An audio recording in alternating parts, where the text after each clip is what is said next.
Hello everybody, here we are again back with our season previews, and we're going to be talking about the San Jose Sharks today. Now before we get started, please make sure to subscribe if you're new to me or the channel. That being said, let's get on into it. So last year was not exactly an incredible season for the Sharks. They ended up finishing bottom 4 in the league, which is good in terms of getting a high-end pick, but obviously a fall off from what we saw where they were in the 2018 Western Conference Final. That being said, especially after the Carlson trade, what are some storylines we could follow? The first one for me is more moves to come from the post-Carlson trade era, I guess if you want to say. Carlson obviously traded to Pittsburgh and was one of those guys for a while now. If you have been following the story, wondering when he would be moved or if he could be moved, obviously he was, as Kyle Dubas made a big move to try to get the Pens into Stanley Cup contention again. Now for the Sharks, they have just traded a Norris contender to another team and are a club that, again, just finished bottom 4 in the league. So what trades could we expect at the moment? In my opinion, I think there's 3 guys you could look at here that are bigger name. They do have some other guys as well. Logan Couture, Tomas Hertl, and then Anthony Duclair. Couture would be a painful loss, obviously, for a lot of reasons. He is 5th all-time for Sharks games played with 927. The 34-year-old is coming off of a 67-point season. However, I'm kind of looking at him right now and saying he's got 4 years left on his deal. So, I don't know. An older guy that has got a relatively big cap hit for his age. Now, he did have a good year. I don't know. It's one of those situations where if he does get traded, obviously good for him and the team, but it does seem like he's going to focus on helping his team get back to their winning ways. And unless the Sharks were willing to eat money, which I think they could, they would have to, find a way to make this happen. But at the same time, I would not be shocked to see him traded. Just one of those things where you'd like to see him get to 1,000 games with San Jose. Will it happen this year? We will see. And then with Hertl, it's kind of an interesting thing here where you look at him and he's still relatively young. He is 29 and coming off of back-to-back 60-plus point campaigns. And he is another guy that's locked up for a long-term deal. I look at him and think he's kind of interesting for a few reasons. Again, you look at the fact that he's a point producer, at least able to get some points, and is good off the draw, has a good face-off percentage, and has more takeaways and giveaways over the past 6 consecutive seasons. You can see why some teams definitely would want to get him. Again, a guy that is right there in his prime and is somebody that could help you out, face-offs, not turning the puck over, getting those turnovers to come back in your end, and I think that would be great. However, I will say one thing that I worry about with him is out of all the guys that they have remaining, he could be the one they say, we didn't get ideal returns on Burns, we didn't get ideal returns on Carlson outside of some cap relief.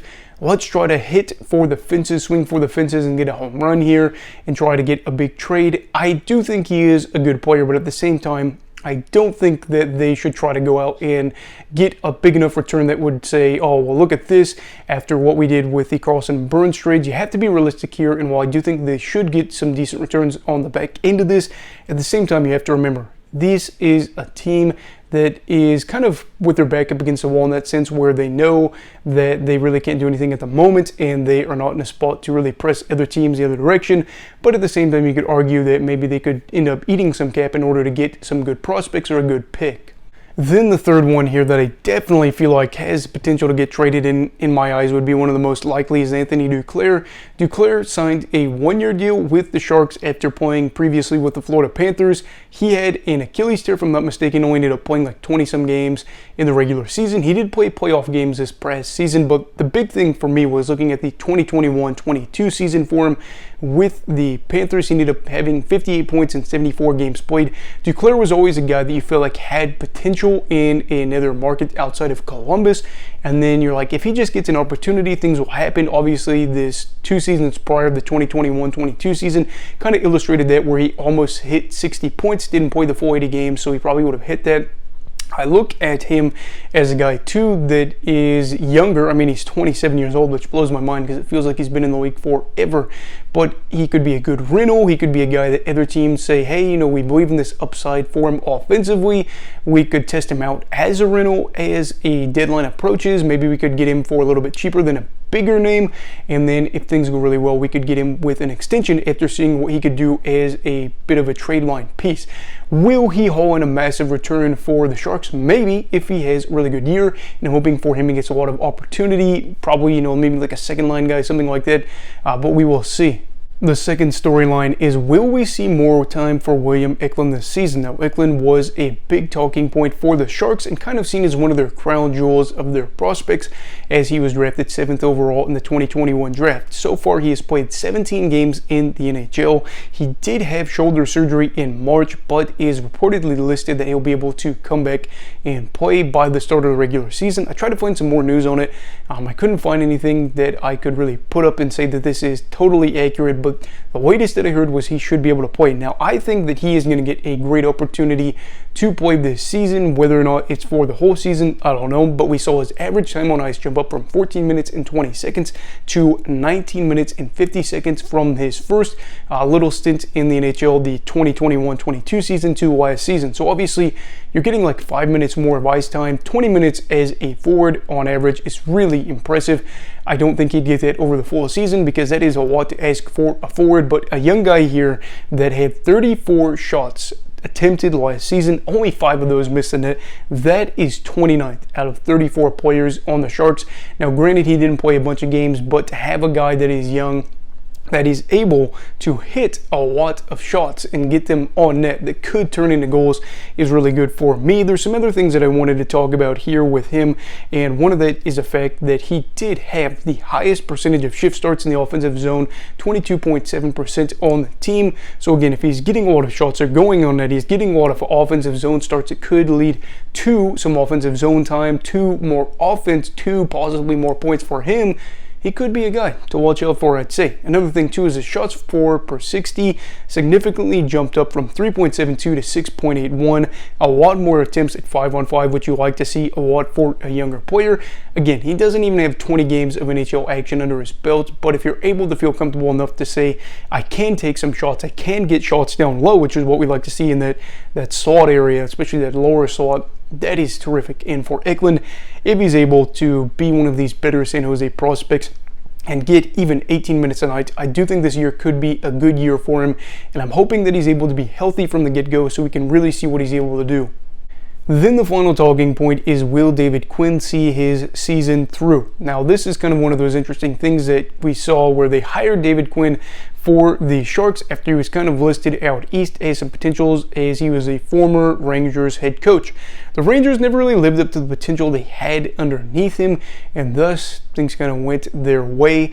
As we see now, he was coaching the Sharks last year where they finished with the 4th worst record. I'm not going to pin that all on him. Obviously, this team was lacking some serious talent and depth compared to some other teams. However, to be a bottom 4 side with some younger guys that are slated to come in, and maybe they got to focus more on them developing, you could see another bad year from San Jose. What exactly would that mean for him?